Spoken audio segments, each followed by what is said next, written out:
আমার মা মূর্খ মা। মা এখনো অঙ্ক বুঝে না। একটা রুটি চাইলে দুইটা রুটি নিয়ে আসে।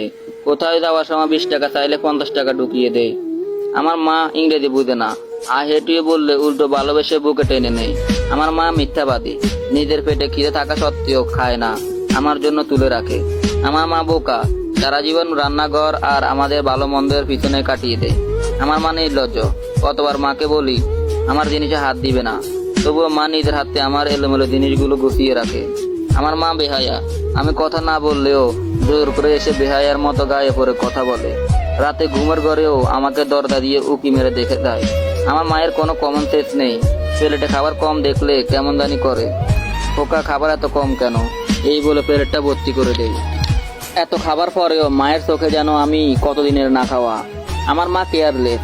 নিজের কোমরের ব্যথা, পিঠের ব্যথায় দুঃখে দুঃখে মারা গেলেও কখনো ওষুধের কথা বলে না। অথচ আমার একটা কাশিতেই তার দিনটা যেন উলট পালট হয়ে যায়। ডাক্তার, হাকিম, কবিরাজ সব এক করে বসে। আমার মা আনস্মার্ট। অনেকের মায়ের মতো করে দামি দামি শাড়ি পরে না, ভ্যানিটি ব্যাগ ঝুলিয়ে মোবাইল হাতে নিয়ে ঘুরতে দেয় না।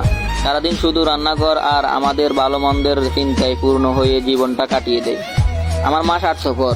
সে নিজের সন্তানের জন্য দুনিয়া সবকিছু ত্যাগ করতে পারে। ভালো থাকুক দুনিয়া সকল মা। লাভ ইউ মা।